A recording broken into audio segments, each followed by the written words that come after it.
सतीश और रानी पति पत्नी थे। सतीश अपनी पत्नी को बहुत प्यार करता था। उसके लिए वो कुछ भी कर सकता था, उसकी हर बात मानता था। पर वो लोग बहुत गरीब थे, टूटे फूटे मकान में रहते थे, वो भी किराए के मकान में। एक दिन मकान मालिक जुगल प्रसाद आता है किराया मांगने।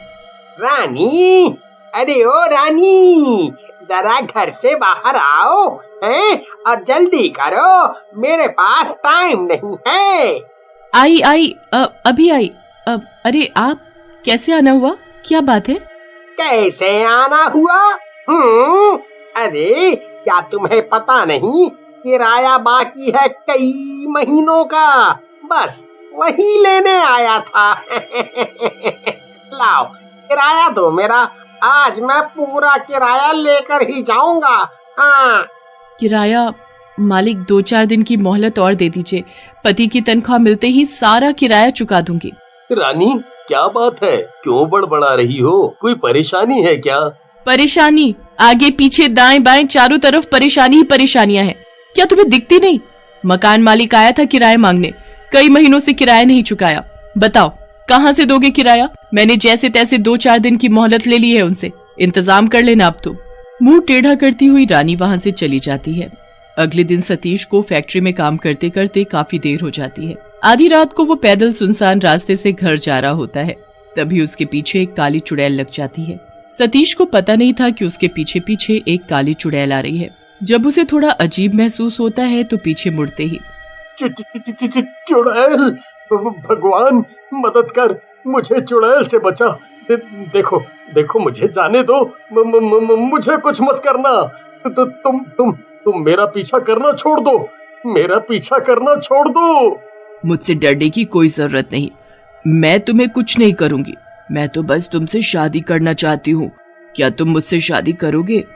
मैं तो पहले से शादीशुदा हूँ। देखो मैं तुमसे शादी नहीं कर सकता, वैसे भी तुम तो चुड़ैल हो। इतना बोलते ही सतीश वहाँ से भाग निकलता है और भागते भागते घर पहुँचता है। खोलो खोलो, दरवाजा खोलो, रानी जल्दी से दरवाजा खोलो। रानी दरवाजा खोलती है। इससे पहले कि तुम मुझसे कुछ पूछो, मैं खुद ही बता देता हूँ, मेरे पीछे चुड़ैल लगी है, बड़ी मुश्किल से पीछा छुड़ा कर आया हूँ। और वही चुड़ैल पीछा करती हुई हमारे घर तक आ गई है। तुम्हारे पीछे चुड़ैल खड़ी है। चुड़ैल आगे बढ़ती जा रही थी और सतीश और रानी पीछे हटते जा रहे थे। चुड़ैल फौरन अंदर से दरवाजा बंद कर देती है। देखो मुझसे डरने की जरूरत नहीं, मैं किसी को कुछ नहीं करूंगी।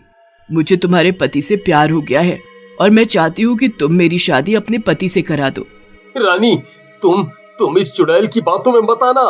ए चुड़ैल, मैंने बोला ना कि मेरी शादी हो चुकी है और ये मेरी पत्नी है। एक तो तुम चुड़ैल हो, ऊपर से इतनी काली।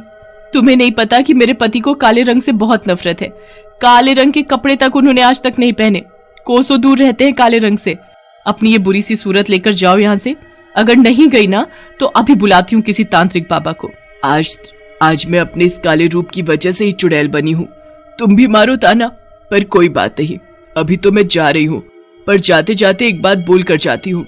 अगर तुम मेरी शादी अपने पति से करा दोगी तो मैं तुम्हें माला माल कर दूंगी, गहनों से लाद दूंगी, तुम्हें दुनिया का सबसे अमीर इंसान बना दूंगी, क्योंकि मुझे पता है तुम्हें पैसों की बहुत जरूरत है, तुम लोग बहुत ही गरीब हो। इतना बोलकर चुड़ैल अंधेरे में गायब हो जाती है। पर रात भर रानी को चुड़ैल की कही बातें सोने नहीं देती। तभी रानी सतीश को उठाती है। सतीश सतीश सतीश, उठो, जल्दी उठो, अब तुम्हें फैक्ट्री जाने की कोई जरूरत नहीं। देखो मेरी बात ध्यान से सुनो, तुम उस काली चुड़ैल से शादी कर लो। अगर तुम उससे शादी कर लोगे तो वो हमें अमीर बना देगी, मकान मालिक का सारा किराया भी चुका देंगे फिर हम। हे भगवान, मुझे तो लगता है कि तुम पागल हो गई हो। उस चुड़ैल की बातों में मत आओ, वो चुड़ैल है चुड़ैल, वो हमें मारकर खा भी सकती है। हाँ, अगर उसे मारकर खाना ही होता हमें तो कल ही नहीं खा लिया होता जब वो घर पर आई थी हमारे। देखो अगर तुमने उस चुड़ैल से शादी नहीं की ना तो मेरा मरा हुआ मुंह देखोगे। रानी की जिद के आगे सतीश की बिल्कुल भी नहीं चलती, इसलिए वो काली चुड़ैल से शादी करने के लिए मान जाता है। रानी हंसी खुशी अपने पति की शादी उस काली चुड़ैल से करा देती है। शादी होते ही चुड़ैल रानी के हाथ में एक पोटली रखती है जिसमें बहुत सारे सोने के सिक्के होते हैं। ये पोटली सोने के सिक्कों से भरी हुई है, इनसे तुम जो चाहे वो करो। ऐसी ही पोटली मैं तुम्हें रोज दूंगी। रानी जैसे ही पोटली खोलती है तो इतने सारे सोने के सिक्के देखकर उसकी आंखें फटी की फटी रह जाती हैं। रानी पागलों की तरह हंसने लगती है। इतने सारे सोने के सिक्के मैंने कभी नहीं देखे। अब मैं अमीर हो गई, बहुत अमीर।